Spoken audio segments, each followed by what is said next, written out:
Good Wednesday evening, February 26th, and welcome to the NCWLIFE Evening News. I'm Grant Olson. Here's some of the stories we have coming up for you tonight. Rainfall and rising temperatures combined on Tuesday to force temporary closures on a number of roads throughout north central Washington. There were no students on board an Eastmont school bus when it was involved in a car crash with a Tesla on Tuesday. Sunny and unseasonably mild weather is on the way. Your full local weather forecast is straight ahead.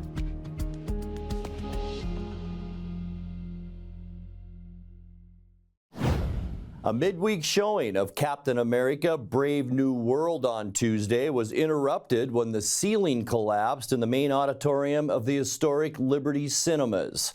The Wenatchee Valley Fire Department said the collapse was reported at 8:10 p.m., dropping rubble on the front row and apron of the theater. Firefighters said 2 people were inside the theater at the time, but were not injured. Just wanted to say that we're very fortunate. No one got hurt. That, it happened when it did, whether it's customers or staff. Obviously we're always concerned about everyone's safety and feel fortunate that no one got hurt on this. The cause of the collapse is still being investigated. Sun Basin Cinemas, which owns the Liberty and Gateway Cinemas, said today that Liberty would remain closed until further notice. The Liberty's historic main hall was built in 1919. It's since been subdivided into multiple theaters showing movies on 8 screens. The Eastmont School District is looking at reducing $2.6 million ahead of the 2025-26 school year to maintain a healthy savings. During the Eastmont School Board meeting on Tuesday, Interim Superintendent Spencer Taylor explained the Eastmont School District has a self-imposed 8% minimum fund balance or personal savings account. The Eastmont fund balance is projected to decline to 5.8% in the 25-26 school year due to declining enrollment and inflation, and reductions will likely be made to staffing. Taylor is being considered for the permanent superintendent role and will have a community meeting to discuss the budget and his candidacy on March 3rd at Eastmont Junior High. The board will have another budget update coming up on March 10th.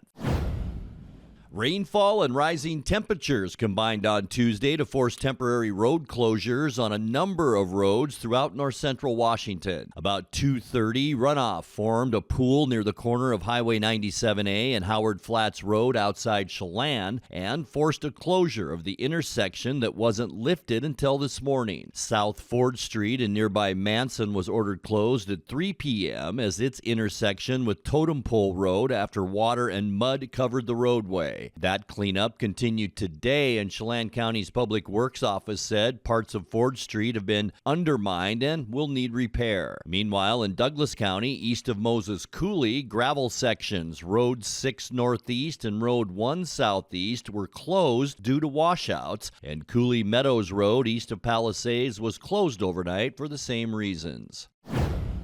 Washington Senator Patty Murray highlighted federal workers who've been dismissed in the first month of the new Trump administration, warning that it will mean hardship for Americans. Veteran service workers, National Forest crews, Bonneville Power employees, and many others have lost jobs under cuts imposed by President Donald Trump and Chief Advisor Elon Musk. In a Zoom call with reporters today, Murray introduced a handful of fired federal employees and said crucial services will suffer without them.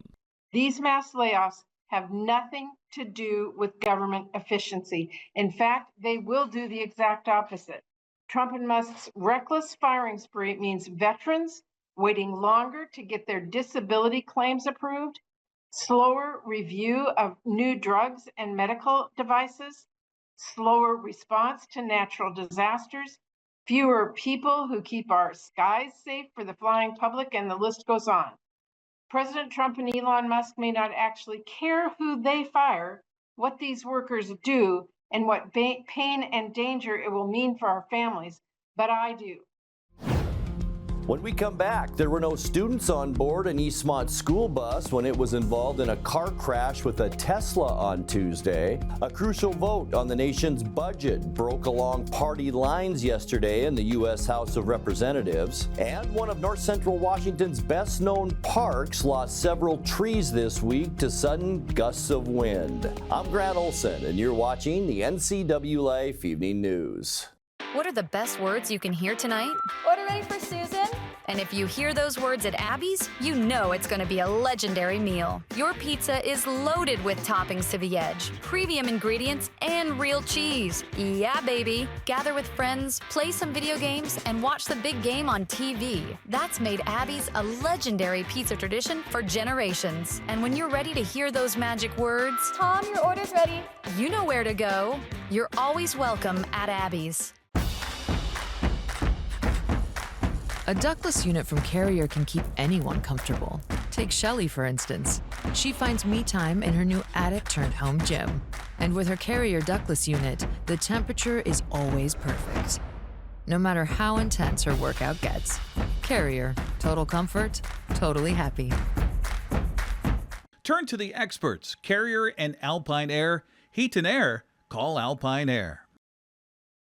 Central Washington Water is your solution for problem water. Whether you're on a well or municipal water, they can design a clean water system custom to you. Soft water eliminates water spots and scaling on fixtures. It protects appliances from hard water damage, saving you money. Soft water reduces soap usage that causes skin irritation and is a healthier choice to drink. Call for a free in-home consultation or stop by the store to have your water tested. Central Washington Water, your best water solution for home, pool, and spa. Between juggling groceries, preparing meals, and lending a helping hand, you're a hero without a cape. But who's there to support you? Aging and Adult Care honors caregivers like you, the relatives, friends, and neighbors, helping loved ones remain safely at home. Aging and Adult Care offers chore services, respite, personal care, and more. Serving Chelan, Douglas, Grant, Lincoln, Adams, and Okanagan counties, call Aging and Adult Care at 1-800-572-4459 for caregiver support.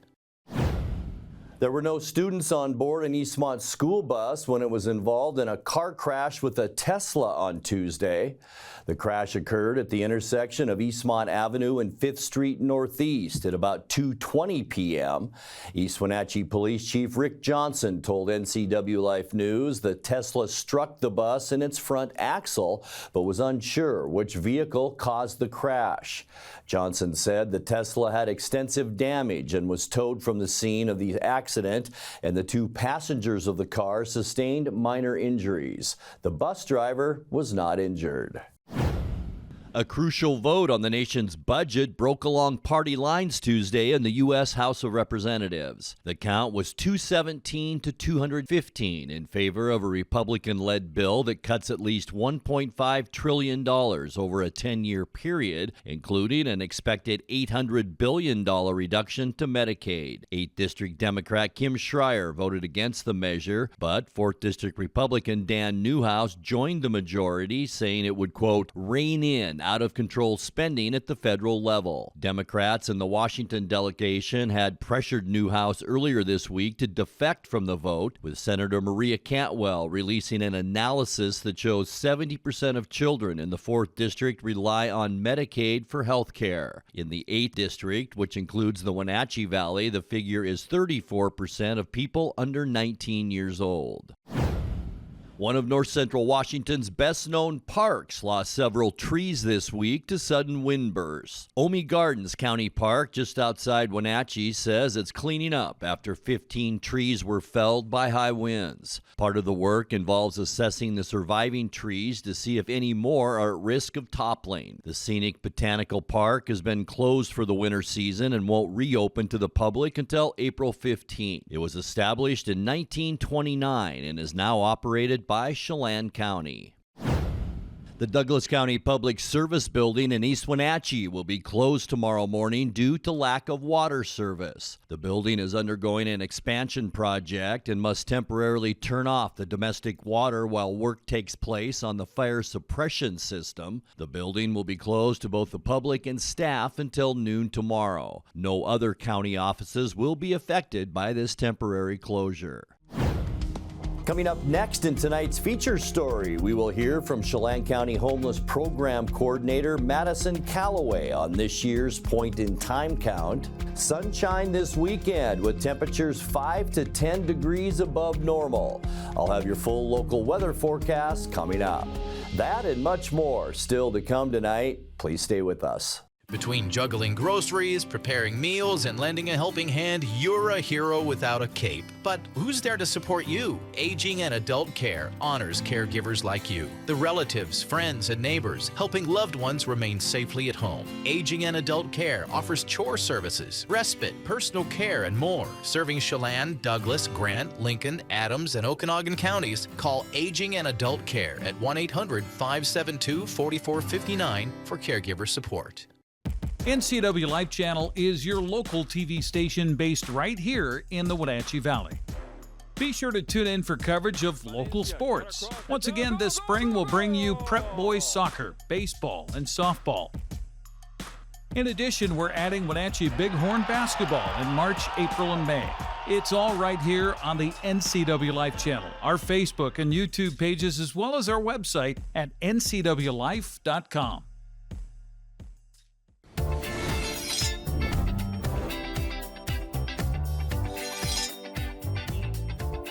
I'm Jen Mueller. Watch for my show, I Cook, You Measure on NCWLIFE. It's part cooking instruction, part entertainment, and all about connecting over food and wine with your favorite Northwest athletes. Watch I Cook, You Measure with Jen Mueller Mondays at 1, Wednesdays at 2, Fridays at 11 a.m., and Saturday and Sundays at 10:30 p.m. right here on the NCWLIFE Channel. BC Outdoor Sport Fishing TV, Season 14. Join your host Mike Mitchell and his special guests as they explore some of the most exciting fisheries BC has to offer.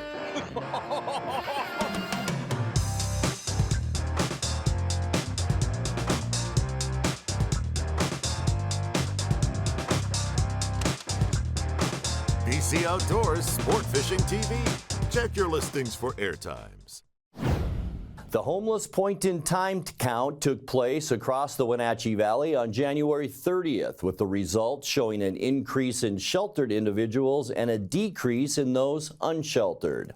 Overseeing this year's count was Chelan County's new homeless program coordinator, Madison Calloway. In tonight's feature story, NCWLIFE's Casey Safford spoke with Calloway to get her take on this year's survey results, as well as recent criticism of the survey from Wenatchee Mayor Mike Poirier. All right, so Madison, to begin, when did you officially take over in this position and what drew you to the role? Yeah, I officially started beginning of December, so it's been about 3 months now. What drew me to the role is I am originally from the area, and I moved away and recently moved back, and it seemed like a great way to make a direct and positive impact on my community. So it sounds like you had a chance to get a few hours on the clock before kind of being thrust into the 2025 point-in-time count, which happened here in our community on January 30th. Can you tell our viewers who might not be a little familiar with it what exactly the count is? Sure. Point-in-time count, or PIT count as it's commonly referred to, is a federally mandated count. So communities across the nation conduct their own PIT counts and it's always intended to be in the last week of January in order to get the most accurate numbers year after year, which is why it's always conducted during that same time frame. What PIT count is intended to do is give a snapshot of homelessness in our community on one night. And how it works is individuals are surveyed. The survey that we give them comes from the state, and it just has questions relating to their homelessness status. Our media partner, the Wenatchee World, recently wrote on Mayor Mike Poirier's statement in a Wenatchee Valley Chamber meeting where he spoke in opposition of the state's recent decision to change the way that the count will be conducted moving forward. So the survey will no longer be counting homeless individuals who are found or located and refuse to participate in the survey. Poirier said he does not want the city to participate in the survey next year because he believes that this change in the way it's conducted will not reflect accurate numbers. In your opinion, do you think it would still be beneficial for our community to conduct the survey given this change, or do you agree that the numbers might not be accurate? Yeah, so PIT count is a federal requirement. So the county is required to conduct pit count every year unless that direction changes from the state. The state did change their requirement on counting people who did not want to participate in the survey. I can see how that can affect the numbers slightly, but I do not think that it would affect it enough to not do the pit count at all. All right, and so in that same meeting, Poyer said, quote, I also believe there's some services in our city that are more enabling and not doing what I believe is best for our community, and those need to be looked at, end quote. Do you believe that the local resources we have are enabling our homeless community, or do you think that they're actually aiding this ongoing issue we have? I definitely do not agree that they are enabling. I think they are aiding. People need to be fed. People need a place to sleep. I don't really see how services like that are enabling. Is there a particular resource that you think it would be beneficial to have more readily available, or perhaps just available on a larger scale? Yeah, our community could actually really use more programs that offer family housing. That's definitely a gap in our services in the community. Time now to take a look at your North Central Washington weather forecast. Hope you had a great Wednesday. Boy, no complaints weather-wise. We did see a mix of clouds and sun out there this afternoon.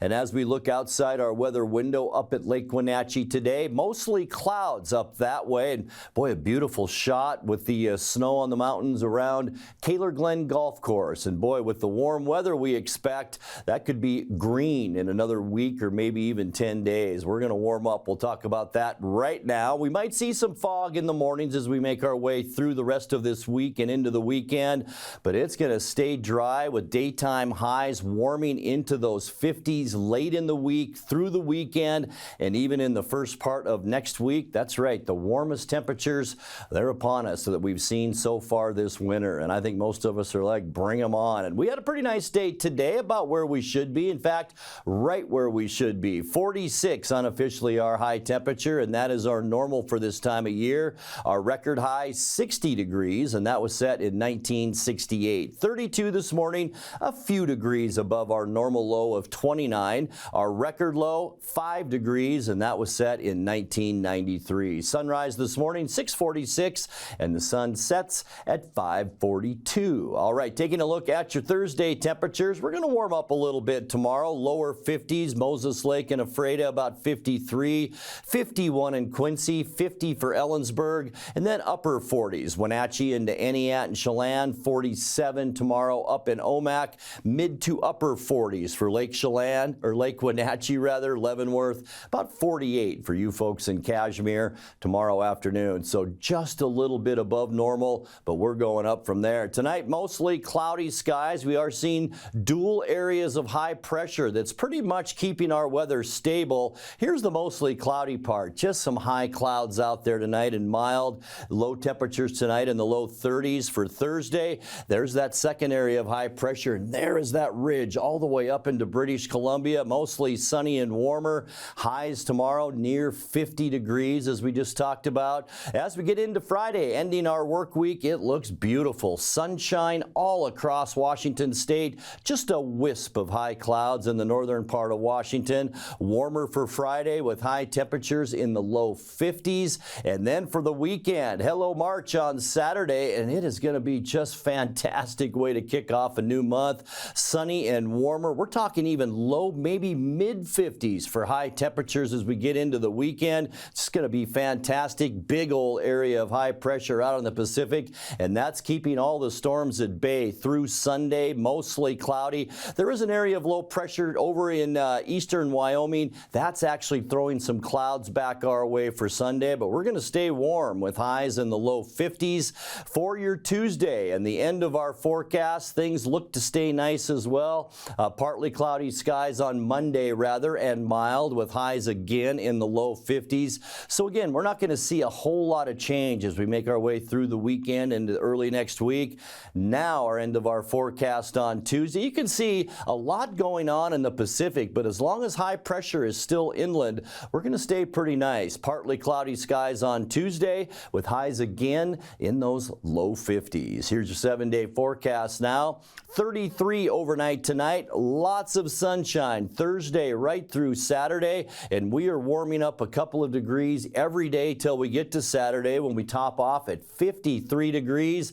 We're going to stay pretty nice too on Sunday, Monday, and Tuesday with a mix of clouds and sun. High temperatures generally in the low 50s.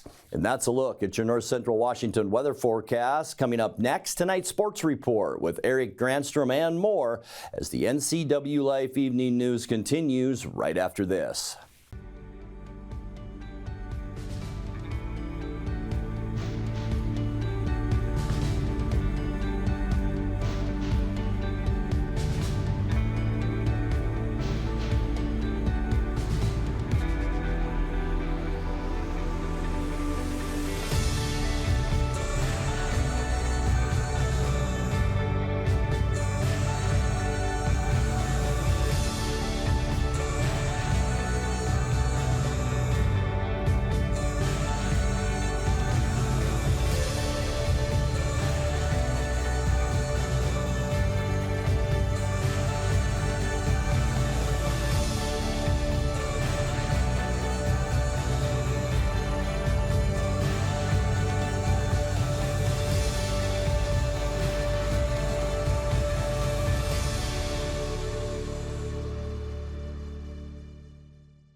Happy Wednesday. The Seattle Kraken were lifeless in a 7-2 drubbing at the hands of St. Louis last night. The Blues were up 7-0 before Vince Dunn and Jaden Schwartz scored in the third period.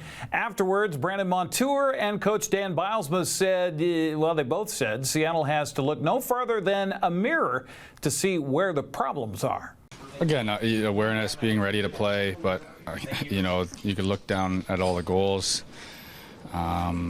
Guys wide open backdoor plays, players losing their man, just, the compete level, the effort, you could say, the effort was there, but, again, battling, moving our feet, D-zone offense, they were all over us all night, and, they got moving.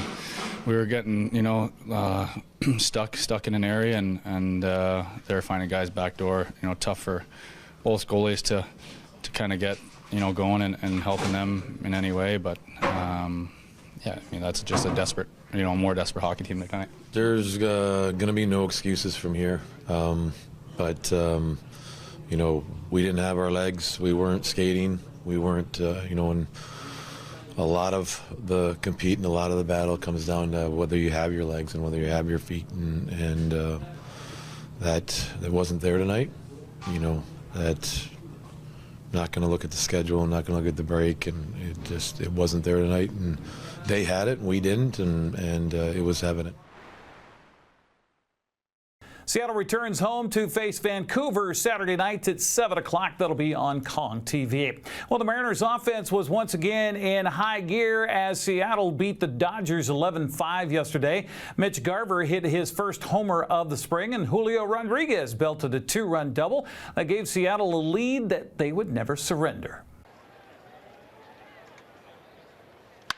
This one to the right center field gap. An aggressive swing by Rodriguez there. One run is in. Here comes another. And a 2-out, 2-run double for Julio Rodriguez. And the Mariners now lead it 4-1. They like it much better, the game, when they're swinging the bat and making contact. They have just one strikeout. That was in the first inning against Snell. 2-ball, 2-strike pitch to Garver. In the air to right. It's carrying. Heading back after it is Rosario, and the ball is gone. That just cleared the fence to the right of the 380 mark. Up onto the grassy berm, and Mitch Garver has a home run. It's now 5-1 Seattle. This is a pitch that is out away from him, and a big sweeping swing. He's powerful. The Mariners, they've got really solid starting pitching. Pitch is in the dirt on ball 4, or strike 3 rather, gets away. And down to first base. Oh, they call Conforto out. He looks safe. We don't have replay today. Wild pitch on strike 3. Conforto called out here. Let's get a look. On the television side, there's the check swing. An attempt to hit the ball. Going down the line. Well, how many times do you see the pitcher come over and get the ball? Seattle was back home today against the Athletics and will be on the road in Surprise, Arizona tomorrow to face the Rangers. Well, Gonzaga played well. Washington did not in men's college basketball last night. Huskies dropped a lopsided decision to 11th-ranked Wisconsin in Big Ten play, 88-62 the final. Gonzaga bounced back from a weekend loss with a big 95-76 road victory over Santa Clara. On the women's schedule today, Haley Van Lith and her 10th-ranked TCU Horned Frogs are home against Houston. That's on ESPN+. Washington women visit Minnesota on the Big Ten Plus network. It's that time of year for NFL coaches and general managers to shop around for some beef at the NFL Combine. Seahawks Director of Football Operations John Schneider is in Indianapolis along with Seattle coaching staff, getting a good look at prospective players on and off the field. Schneider says, unlike last year, it's nice to have a coaching staff in place this year to help with the evaluation process. It helps a lot. You know, we didn't have the guys in the interviews last year, so having the position coach, defensive coordinator, head coach, having those guys in the room is a big deal to, just get the players going and like the football knowledge. But yeah, it helps a lot. They were just implementing all their systems last year, so it's an opportunity for these guys to get down here and get rocking. Schneider says he and his staff are constantly reevaluating players as well as their own internal processes to make sure they keep their edge. Every year there's a constant evaluation of, okay, how do we acquire the player? What all went into the decisions? So measuring it is like every year, like how do we change our process? Like have we emphasized enough in one area or another? How have we managed our cap? That's usually a pretty big project after the draft, right? Where you're talking about, okay, we've spent more money on this side of the ball than this side of the ball. Because, this is, cash and cap. You got to rob from Peter to pay Paul. So you got to make those decisions. And then, okay, how did we do it? Like, what was our process? What was the decision-making process? And we're constantly, adapting and trying to figure that out as we go. It's not like there's just one way to do things. You have to be super pliable. We'll hear from Coach Mike McDonald tomorrow on his approach to the Combine, as well as what is going on behind the scenes to keep players like Geno Smith and DK Metcalf. Well, there's only one prep basketball score to pass along from last night. Sunnyside Christian ended Waterville Mansfield's season in the play-in for the 2B tournament, or 1B tournament, I should say. 59-36 was the final, with Sunnyside Christian defending their home court. Shockers finished the season with a record of 14-12. A reminder that we'll have coverage of Wenatchee Bighorn basketball this Saturday on the NCWLIFE channel. The Bighorns kick off the season with a home game against the Willamette Valley Jaguars in TBL action. Fans attending Saturday's game will have access to beer and wine tasting, food trucks, and live music out front of W.B. Smith Gym. That starts at 5 o'clock. NCWLIFE's pregame with Grant Olson and Jamie Council begins at 6:45 with a tip at 7 o'clock. That's a look at sports news. I'm Eric Grandstrom. Have a happy Wednesday. And that will do it for our newscast tonight. For more news from around North Central Washington, you can find us at ncwlife.com, on our social media channels, or on our mobile app for iPhone and Android. And remember, if you see news happening, we'd like to hear from you. Email us at news@ncwlife.com or give us a call at 888-6295. I'm Grant Olson. Thanks so much for being with us, and have a great night.